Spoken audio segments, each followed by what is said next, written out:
What is up, everyone? This is Firenacho here, bringing you a commentary in Korhal City. Today we will be looking at a Korean server game. Yay!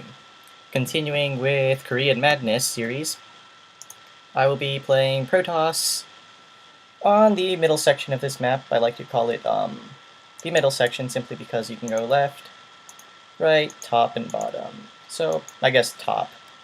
Top middle. There we go.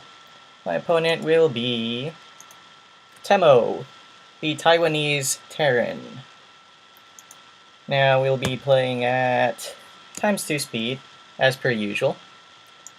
I'd like to draw your attention to the little chat going on over here at the chat section. Just a bit more polite than North American servers. Usually there's a lot of swearing, a lot of rage. This guy's really nice. Asking what server, he clearly knows I am not from the Taiwanese server. But that doesn't matter, we still have a fun game. And let's continue. So yeah, Protoss versus Terran. I'm a bit sketchy in this matchup at the moment. I used to be really good at it in Wings of Liberty, but with the addition of Widow Mines and all the new jazz, Widow Mines, let's see what else, the Fire Bats, they're also a potential threat, soak up a lot of damage, deal a lot of damage.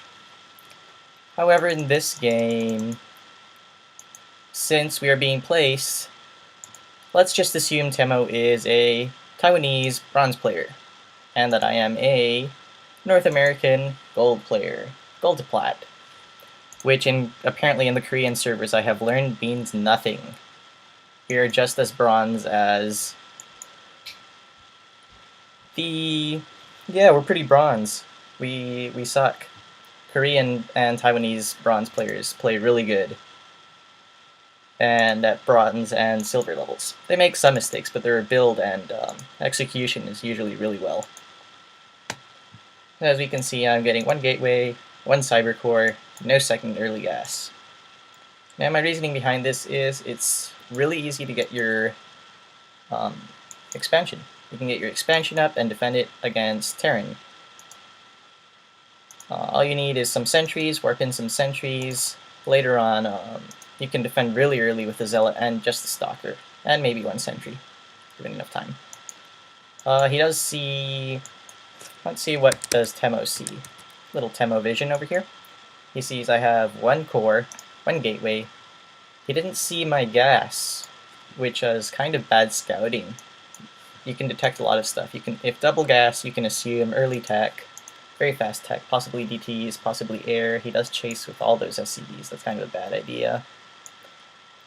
We do see he's scouting just to see if there's any proxy pylons. That does not happen. What do I see? Well, in my vision, I have seen the factory. I have seen the barracks with a reactor. And I believe I've seen the gas as well. Yes, I've seen one gas. With my first stalker, I decided to be really aggressive. Seeing that factory, I know that no pushes will be coming anytime soon within the 5 to 7 minute mark. And I have all this freedom with the stalker to shoot the SCVs, delay that bunker. I do see the Hellions, and I decided to go back. Now you'll see in a moment why this wall-in is kind of helpful. However, it doesn't come into play because my stalker cannot outrun those Hellions. Those are some speedy little fuckers, not gonna lie. So you do see they enter the base. This has the potential to do a lot of damage. I try to micro my probes as best as I can, kind of splitting them. This is what you want to do essentially. You want to split them into groups. You don't want to pull all of them into a big conga line of death and destruction. That's usually terrible. A little bit of bad micro on my part. Could have cleared those Hellions out sooner. Let's check out the losses for that. 9 units to his 4 units. However, in resource count, that's 450 to 300, so it's not too bad. However, he did kill my workers. Kind of behind, 19 to 22. It's not that big of a deal. He could have done a lot worse. Now, this mothership core is fantastic. You can poke SCVs, you can force some Marines. Stim is on the way. He is getting Marauders. This is a fantastic transition from his part. The theory behind this is he has those Hellions. He put some pressure on me, and now he's going to go with a Marine Marauder with Stim push. We'll see that in a bit, however it doesn't work. These Hellions just continue to maul my poor probes. However, in the SCV worker count, you can see I'm not that behind. I'm not too worried. For tech-wise, I did get my Gateway Robo. This permits me to get this sentry, or this observer. I can spot all this transition into bio. See he has some Hellions, and I do see eventually that he gets the second base. You can see I'm stockpiling a bit of minerals. You don't want to do that at any given point. However, I do decide to do some warp-ins. These probes are being totally useless. They're having a little coffee break. There's a bit of a stalemate at this point. We do see the push now. We see those 3 Marauders. I believe that's 6. I can't really tell with this quality. Stupid Mac. And yes, I play on a Mac, unfortunately. It's not that bad most of the time. Most of the time. Now we do see I have a solid defense against this. I did have my 2 Immortals instead of Colossus. I do have my 1 Stalker, 3 Zealots, and I do morph in 1 random Sentry later on. Usually want 2 to 3 to defend.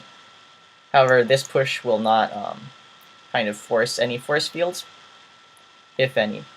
I want to briefly talk about placing your buildings at the ramp versus terrain.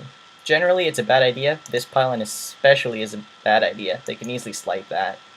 These are still powered, however, I do get supply blocked, as often happens since I'm not too bad at it these days. However, being supply blocked always sucks.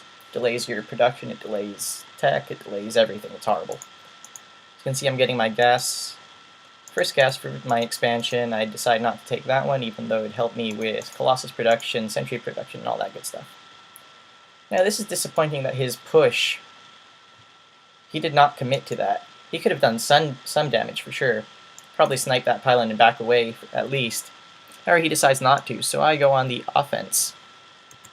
Now, army count. Let's look at that. 106,725 gas on my side versus Terran's Temos, 1.3k and 150 gas. I don't be too aggressive. I know he spent a lot of money on those Hellions and tech, so I get my 3rd. He's also preparing to take his 3rd. He should have taken his 3rd, but I do not believe he does in this game because I'm on the aggressive. Have to be offensive, you gotta pick off units, you have to put pressure. It's generally a good thing. Don't move out with like 2 units at 12-minute mark. That's an awful idea, and I don't recommend it.